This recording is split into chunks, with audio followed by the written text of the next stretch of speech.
Hello friends, வணக்கம். ரீசெண்டாக எங்கள் அம்மா வீட்டுக்கு போயிருந்தேன். எங்கள் வீட்டு தோட்டத்தில் விளைஞ்ச காய்கறிகள் எங்கள் அம்மா கொடுத்து விட்ருந்தாங்க. வாங்க இப்போ போய் என்னென்ன காய்கறின்னு சொல்லி பார்க்கலாம். சூரைக்காய் செம்மையாக இருக்கும். என்ன தான் நம்ம இங்கே வாங்கி செஞ்சாலும் ஊரில் நேச்சுரலாக விளையிறது சாப்பிடும்போது அது தனி டேஸ்ட்டு தாங்க.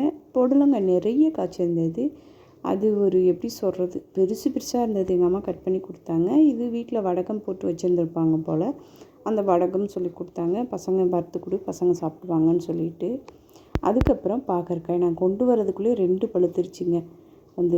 நாள் தான் பிச்சு, நான் கிளம்ப போக தான் பிச்சு கொடுத்தாங்க. பாகற்காய் சாப்பிட்றது ரொம்ப நல்லது, எல்லாத்துக்குமே தெரியும். சுகருக்கு ரொம்ப நல்லது. சின்ன பசங்க சாப்பிட்டாலும் வயிற்றில் உள்ள பூச்சியெல்லாம் கிளியர் ஆகிடும். சாப்பிட மாட்டேன்னு சொன்னால் கூட நான் ஒரு லாங் வீடியோ போட்டிருக்கேன் பாருங்கள். அந்த மாதிரி செஞ்சு கொடுங்க, கண்டிப்பாக சாப்பிடுவாங்க. எனக்கு ஃபேவரட், எனக்கு ஊருக்கு போனாவே 4 கிலோ 5 கிலோன்னு வாங்கிட்டு வருவேன். இந்த டைம் நான் தூக்கிட்டு வரதுனால 1 கிலோ தான் வாங்கிட்டு வந்திருந்தேன்.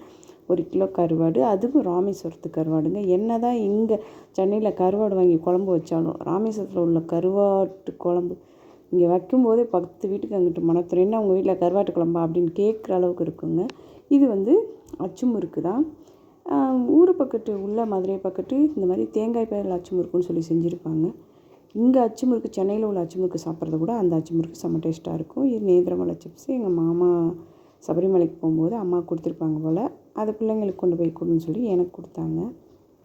செம்மையாக இருக்குது. நான் ஊருக்கு போனாவே எப்போவுமே அச்சு முறுக்கு நான் வாங்கிட்டு வந்துடுவேன். எங்கே சாப்பிட்டாலும் அங்கே கண்டிப்பாக அச்சு முறுக்கு, ஊரில் உள்ள அச்சு முறுக்கு சாப்பிடும்போது டிஃப்ரெண்ட் தெரியும். யாரெல்லாம் ஆமாங்க இந்த டிஃப்ரெண்ட் இருக்குது அப்படின்னு சொல்லுவாங்க, கண்டிப்பாக கமெண்ட் பாக்ஸில் கமெண்ட் பண்ணுங்கள்.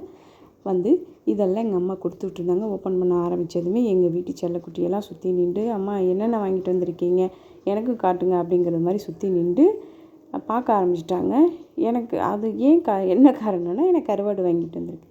யாரெல்லாம் இப்படி ஊருக்கு போகும்போது நம்ம அம்மா வீட்டில் இருந்து ஒரு கட்டைப்பை எடுத்துகிட்டு வருவாங்க, அந்த கட்டைப்பையில் இவ்வளோ அன்பு இருக்குது. எங்கள் அம்மா இன்னமும் இப்படி செய்கிறாங்க. கண்டிப்பாக இது நான் தூக்கிட்டு வர்றதுனால இவ்வளோ. இதே ஸ்கூல் லீவுக்கெல்லாம் ஊருக்கு போகணும், கார் எடுத்துகிட்டு போகணும் அப்படின்னா மொத்தமாக எல்லாமே இருக்குங்க. எங்கள் வீட்டில் என்னென்ன இருக்கோ இங்கே கிடைக்கும். ஏங்க சென்னையில் கிடைக்காதா அப்படின்னு நீங்கள் கேட்கலாம். என்ன தான் சென்னையில் கிடைச்சாலும் கிடைக்குங்க. அவங்க ஒரு ஆசைப்பட்டு இந்தா கொடுக்குறது இருக்குது பாருங்கள், அது யாராலுமே ஈடுகட்ட முடியாத ஒன்று. யாரெல்லாம் அந்த மாதிரி ஃபீல் பண்ணுறவங்க கண்டிப்பாக கமெண்ட் பாக்ஸில் கமெண்ட் பண்ணுங்கள். பாய்.